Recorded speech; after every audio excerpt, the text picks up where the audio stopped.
Assalomu alaykum, aziz tomoshabinlar. Bugun biz hammamiz uchun, ayniqsa 6-2 yoshda oshgan yurtdoshlarimiz uchun o'ta muhim bo'lgan mavzuni muhokama qilamiz. Bu sizning shaxsiy hujjatingiz, pasportingiz bilan bog'liq o'zgarishlar haqida. Bu ma'lumot har biringiz uchun hayotiy ahamiyatga ega. Shuning uchun diqqat bilan tinglang. Agar siz 6-2 yoshdan oshgan bo'lsangiz yoki oilangizda shunday yoshdagi kishilar bo'lsa, bu video aynan siz uchun. Men sizni ogohlantirmoqchiman. Bu yangi qoidalar sizning sayohatlaringizga, davlat xizmatlaridan foydalanishga va hatto bank operatsiyalariga ta'sir qilishi mumkin. Shuning uchun darhol kanalimizga obuna bo'ling va videoga like bosing. Bu sizning yaqinlaringiz ham bu muhim ma'lumotni o'tkazib yubormasligiga yordam beradi. Muammoning mohiyati oldin qanday edi va hozir nima o'zgardi, qadrli do'stlar? Avvallari pasport tizimi nisbatan sodda edi. Fuqarolik pasporti ma'lum bir muddatga berilar edi. Odatda 10 yilga va uning amal qilish muddati tugagandan so'ng yangi pasport olish uchun ariza topshirilardi. Bunda yoshga bog'liq maxsus cheklovlar yoki o'ziga xos talablar deyarli yo'q edi. Ya'ni pasportni almashtirish tartibi yoshdan qat'iy nazar barcha uchun bir xil edi. 12 yoshdan oshgan fuqarolar uchun ham shaxsiy ma'lumotlar yoki biometrik ko'rsatkichlar tubdan o'zgarmasa, pasportni muntazam almashtirish talab qilinmas edi. Asosan pasportning amal qilish muddati tugaganda yoki hujjat yaroqsiz holga kelganda yangi pasport berilardi. Bu jarayon nisbatan tushunarli va ko'pchilik uchun odatiy hol edi. Endilikda esa ahvol biroz boshqacha. Hukumat tomonidan pasport tizimini yanada modernizatsiya qilish, uning xalqaro standartlarga muvofiqligini oshirish va xavfsizlik darajasini kuchaytirish maqsadida bir qator o'zgarishlar kiritildi.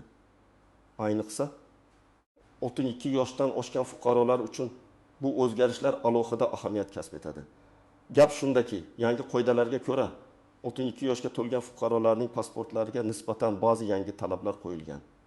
Bular biometrik ma'lumotlarning yangilanishi, pasportning yangi turdagi elektron versiyasiga o'tish zaruriyati yoki hatto pasportning amal qilish muddatiga oid o'zgarishlar bo'lishi mumkin. Bu o'zgarishlar shunchaki oddiy bir tartib emas, balki sizning kelajakdagi harakatlaringiz, xususan bank xizmatlaridan foydalanish, chet elga chiqish, davlat xizmatlarini olish va hatto ba'zi bir ijtimoiy imtiyozlarni rasmiylashtirishda ham muhim rol o'ynaydi aslida. Bu o'zgarishlarning asosiy sababi shaxsiy ma'lumotlarning xavfsizligini ta'minlash va zamonaviy texnologiyalardan foydalangan holda hujjatlar soxtalashtirishining oldini olishdir. Demak, eski tizimning soddaligi endi zamonaviy talablar bilan uyg'unlashib, biroz murakkablashgan, ammo ayni paytda xavfsizroq va ishonchliroq tizimga aylangan. Asosiy qism 1. Nimalarni bilishingiz kerak? Kimlar tashvishlanishi kerak va kimlarning tashvishlanishi shart emas? Keling, endi eng muhim qismga o'tamiz. Bu yangi qoidalar sizga qanday ta'sir qiladi va kimlar uchun ayniqsa muhim? Eng avvalo shuni bilishingiz kerakki, bu yangi qoidalar asosan pasportlarning biometrik ma'lumotlarini yangilash va zamonaviy xavfsizlik talablariga mos keladigan yangi avlod pasportlariga o'tishga qaratilgan. Ya'ni sizning hozirgi pasportingiz amal qilish muddati tugamagan bo'lsa ham 6-2 yoshga to'lganingizdan so'ng sizga yangi talablar qo'yilishi mumkin. Kimlar tashvishlanishi kerak? Agar siz 6-2 yosh va undan kattasiz va bir pasportingizning amal qilish muddati yaqinlashayotgan bo'lsa, masalan, keyingi 2 yil ichida tugasa. 2. Pasportingiz 10 yildan ortiq muddat oldin olingan bo'lsa, bu muddat o'tgan bo'lsa ham amal qilayotgan bo'lsa. 3. Chet elga tez-tez sayohat qilsangiz yoki yaqin kelajakda sayohat qilishni rejalashtirayotgan bo'lsangiz. 4. Davlat xizmatlaridan, masalan, nafaqa rasmiylashtirish, mol-mulkni ro'yxatdan o'tkazish tez-tez foydalansangiz. 5. Bank operatsiyalari bilan faol shug'ullansangiz, u holda siz albatta tashvishlanishingiz va imkon qadar tezroq ushbu masalani hal qilishingiz kerak. Chunki eski pasportlarning ayrim turlari uchun yangi qoidalar amalga kiritiladi va ular chet elda yoki hatto mamlakat ichida ham muammolarni keltirib chiqarishi mumkin. Masalan, xorijiy davlatlar bilan vizasiz rejimda sayohat qilishda, ba'zi mamlakatlarga kirishda zamonaviy biometrik ma'lumotlar talab qilinishi mumkin. Eski pasportlardagi ma'lumotlar bu talablarga javob bermasligi oqibatida sizga viza berish rad etilishi yoki chegara nazoratidan o'tkazilmaslik holatlari yuzaga kelishi mumkin. Kimlarning tashvishlanishi shart emas. Agar siz 6-2 yoshga to'lgan bo'lsangiz, lekin pasportingiz yaqinda olingan bo'lsa, masalan, oxirgi 2-3 yil ichida va u allaqachon zamonaviy biometrik xususiyatlarga ega bo'lsa, pasportingizda barcha ma'lumotlar to'g'ri va aniq ko'rsatilgan bo'lsa, hech qanday xato yoki eskirish alomatlari bo'lmasa, chet elga chiqishni umuman rejalashtirmayotgan bo'lsangiz va pasportingiz faqat ichki hujjat sifatida xizmat qilsa, u holda siz darhol tashvishlanishingiz shart emas. Sizning pasportingizning amal qilish muddati tugamaguncha yoki boshqa biror o'zgarish zarurati tug'ilmaguncha siz undan foydalanishingiz mumkin. Biroq shuni unutmangki, har qanday holatda ham doimiy ravishda yangiliklardan xabardor bo'lish va tegishli organlarning rasmiy e'lonlarini kuzatib borish muhimdir. Chunki qoidalar va talablar vaqt o'tishi bilan o'zgarishi mumkin. Keling, bir nechta real misollar bilan tushuntiraman. Bir misol, Ahmad Bobo 15 yosh. Uning pasporti 2010 yilda olingan va uning amal qilish muddati 2025 yilga qadar. Ahmad Bobo farzandlarini ko'rish uchun Turkiyaga sayohat qilishni rejalashtirgan. Uning pasporti amal qilish muddati bo'yicha yaroqli bo'lsa-da, yangi qoidalarga ko'ra 2010 yilda olingan pasportlardagi biometrik ma'lumotlar zamonaviy talablarga javob bermasligi mumkin. Shu sababli Ahmad Boboga Turkiyaga kirishda muammolar paydo bo'lishi yoki viza olishda qiyinchiliklar tug'ilishi mumkin. Shuning uchun unga darhol yangi turdagi biometrik pasport olish tavsiya etiladi. Agar Ahmad Bobo 2024 yilning boshida yangi pasport olish uchun murojaat qilsa, u hech qanday muammosiz sayohatini amalga oshira oladi. Agar u 2025 yilgacha kutib tursa, u sayohat rejali buzilishi xavf ostida qoladi. Ikki misol, Gulnora Opa 63 yosh. Uning pasporti 2020 yilda olingan va amal qilish muddati 2020 yilga qadar. Gulnora Opa faqat oilaviy tadbirlar uchun viloyatlararo qatnaydi va chet elga chiqishni umuman rejalashtirmagan. Uning pasporti zamonaviy biometrik xususiyatlarga ega bo'lgani sababli yangi qoidalar unga hozircha bevosita ta'sir qilmaydi. Uning pasporti yaroqlilik muddatining oxirigacha amal qiladi. U bank xizmatlaridan foydalanishda, davlat idoralarida hujjatlarni rasmiylashtirishda hech qanday muammoga duch kelmaydi. Faqatgina u kelajakda qoidalarda bo'lishi mumkin bo'lgan yangiliklarni kuzatib borishi lozim, xolos. 3 misol. Jamshid aka 67 yosh. Uning pasporti 2010 yilda olingan, amal qilish muddati 2025 yil. Jamshid aka hech qayoqqa chiqmaydi. Faqat nafaqasini olib uyda o'tiradi. Biroq u yaqinda uy joyini o'g'liga o'tkazish uchun notariusga borishi kerak bo'ldi. Notarius idorasida unga pasportidagi fotosuratning biroz eskirgani va yangi tizimdagi ma'lumotlar bilan to'g'ri kelmasligi sababli yangilangan pasport olish tavsiya etildi. Bu uning mulkini rasmiylashtirish jarayonini kechiktirdi. Agar Jamshid aka 62 yoshga to'lgandan so'ng yangi pasport olish imkoniyatini ko'rib chiqqanida edi, bu muammoga duch kelmas edi.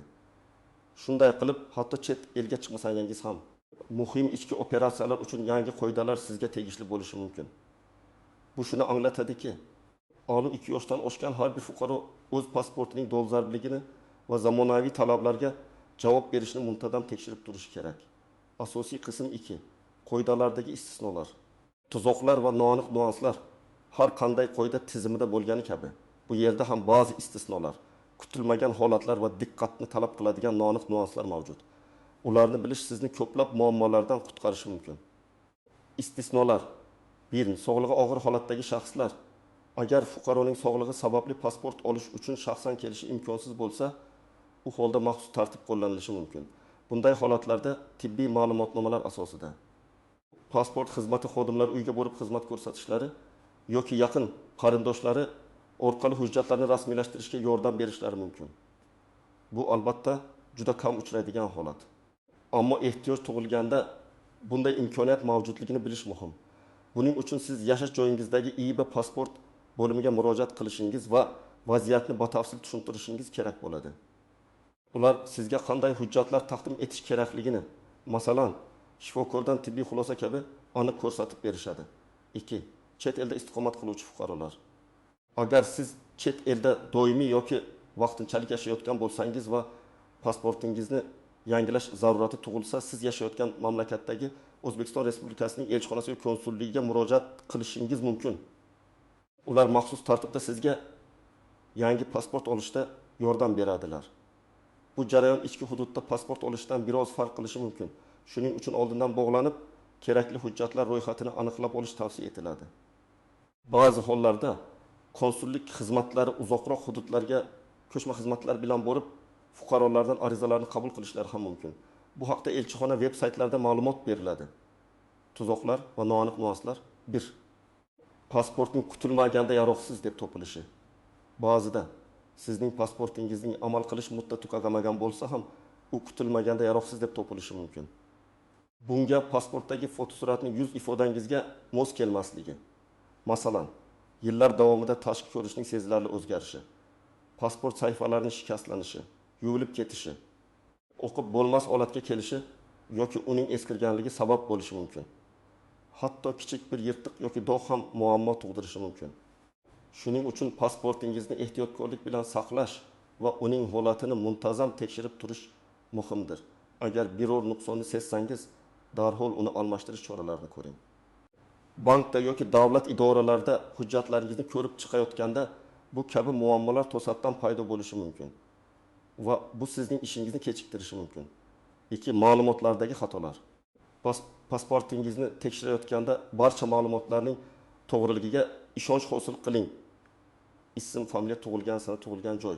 Hatto kichik bir harf yoki raqam xatosi ham jiddiy muammolarni keltirib chiqarishi mumkin. Masalan, ismingizdagi bitta harfning noto'g'ri yozilishi xorijga chiqishda yoki bankda katta miqdordagi pul operatsiyalarini amalga oshirishda jiddiy to'siq bo'lishi mumkin. Ba'zida oila a'zolarining familiyalari noto'g'ri yozilgan holatlar ham uchraydi. Bu esa meros yoki boshqa huquqiy masalalarni hal qilishda katta qiyinchiliklar tug'diradi. Agar shunday xatoni aniqlasangiz, zudlik bilan pasport bo'limiga murojaat qilib, uni tuzattirishingiz shart. Bu jarayon biroz vaqt talab qilishi mumkin. Shuning uchun buni kechiktirmaslik kerak. 3. Yangi pasport olish muddatlari. Yangi pasport olish uchun ariza topshirganingizda hujjatlar tayyorlanishi uchun ma'lum bir muddat talab qilinadi. Ba'zida bu muddat kutilgandan uzoqroq cho'zilishi mumkin. Ayniqsa bayram kunlari oldidan yoki katta talab davrlarida. Shuning uchun agar sizning chet elga sayohat qilish rejalaringiz yoki boshqa muhim ishlaringiz bo'lsa, pasportni almashtirishni oxirgi muddatga qoldirmang oldindan. Ya'ni rejalashtirilgan voqeadan kamida 2-3 oy oldin murojaat qilish maqsadga muvofiq. Bu sizga kutilmagan kechikishlar tufayli yuzaga kelishi mumkin bo'lgan stress va muammolardan xalos bo'lishga yordam beradi. 4. Vaqtinchalik pasport masalasi.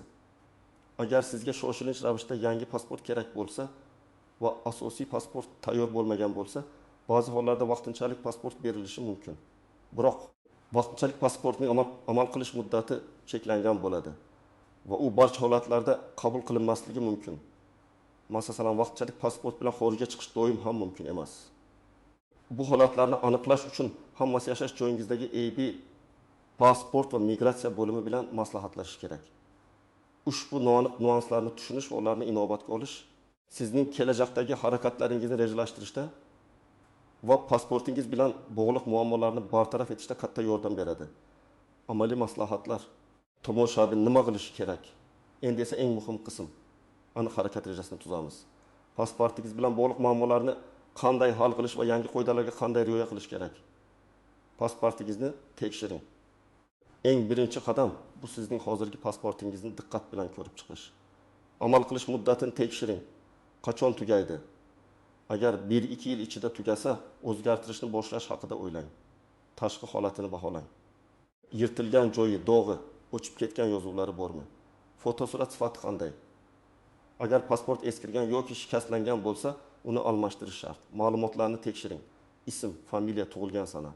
Tug'ilgan joy kabi barcha shaxsiy ma'lumotlarning to'g'riligiga ishonch hosil qiling. Hatto kichik bir xato ham keyinchalik katta muammo bo'lishi mumkin. Fotosuratning dolzarbligi. Pasportingizdagi fotosurat sizning hozirgi ko'rinishingizga mos keladimi? Agar yuzingiz sezilarli darajada o'zgargan bo'lsa, masalan, soqol o'stirsangiz yoki yoshga bog'liq katta o'zgarishlar bo'lsa, bu ham muammo tug'dirishi mumkin. 2. Kimga murojaat qilish kerak? Agar sizda pasportni almashtirish yoki yangilash zarurati tug'ilsa, siz yashash joyingizdagi ichki ishlar bo'limi IB, qo'shidagi migratsiya va fuqarolikni rasmiylashtirish bo'limlariga ilgari pasport stoli deb atalgan murojaat qilishingiz kerak. Bu davlat xizmatlari markazlari orqali ham amalga oshirilishi mumkin. Hozirgi kunda bu jarayonlar ko'pincha davlat xizmatlari markazlari DXM orqali amalga oshiriladi. Bu esa fuqarolarga qulaylik yaratadi. siz yashash joyingizdagi eng yaqin DXMga borishingiz mumkin. Uch qanday hujjatlar kerak bo'ladi? Pasportni almashtirish uchun odatda quyidagi hujjatlar talab qilinadi. Eski pasport, agar mavjud bo'lsa va yaroqli bo'lsa. Tug'ilish haqidagi guvohnoma, agar eski pasportda barcha ma'lumotlar aks etmagan bo'lsa yoki tug'ilgan joy haqida aniqlik kiritish zarur bo'lsa. Nikoh yoki nikohni bekor qilish haqidagi guvohnoma, agar familiya o'zgargan bo'lsa. Davlat boji to'langanligi haqidagi kvitansiya, summasi davlat xizmatlari markazlarida yoki ularning veb-saytida ko'rsatiladi. Odatda eng kam ish haqining ma'lum bir qismi. Yangi fotosuratlar, ko'pincha joyning o'zida raqamli suratga olishadi, ammo ba'zida qog'oz variantlari ham talab qilinishi mumkin. Shuning uchun oldindan aniqlashtiring. Arizani qanday yozish kerak? Arizani to'ldirish jarayoni odatda davlat xizmatlari markazlarining xodimlari tomonidan yordam beriladi. Siz shunchaki shaxsiy ma'lumotlaringizni to'g'ri taqdim etishingiz kerak bo'ladi. Agar siz o'zingiz yozmoqchi bo'lsangiz, standart ariza namunasi mavjud bo'ladi. Unda pasportni almashtirish sababi, masalan, yoshga yetganlik, amal qilish muddati tugaganligi, shikastlanish va hokazo ko'rsatiladi. 4. Jarayon qanday kechadi? Davlat xizmatlari markaziga murojaat qilasiz. Kerakli hujjatlarni taqdim etasiz va arizani to'ldirasiz.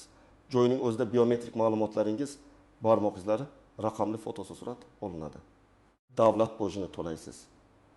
Sizga pasport tayyor bo'ladigan muddat haqida ma'lumot beriladi va uning tayyorligini kuzatish uchun maxsus kod, trak kodi berilishi mumkin. Belgilangan muddatda tayyor pasportingizni olish uchun qayta murojaat qilasiz. 5. Keyingi qadamlar. Yangi pasportni qo'lga kiritganingizdan so'ng uning barcha sahifalarini diqqat bilan tekshiring. Barcha ma'lumotlar to'g'ri ekanligiga ishonch hosil qiling. Eski pasportingizni yangisi bilan solishtiring, ayniqsa ism, familiya va tug'ilgan sanaga e'tibor bering. Agar biron bir xato topsangiz, darhol DXMga xabar bering. Va albatta, yangi pasportingizni ehtiyotkorlik bilan saqlang. Undan faqat o'zingiz maqsadga muvofiq foydalaning. Unutmangki, bu jarayonni kechiktirish faqat sizga muammolar keltirishi mumkin. Ayniqsa, yaqin kelajakda biror muhim hujjatni rasmiylashtirish yoki chet elga sayohat qilishni rejalashtirayotgan bo'lsangiz, har doim bugunning ishini ertaga qoldirma degan naqlni yodda tuting. Xulosa va yakuniy chorlov, aziz do'stlar. Bugun biz 62 yoshdan oshgan fuqarolarimiz uchun pasport bilan bog'liq yangi qoidalar haqida batafsil gaplashdik.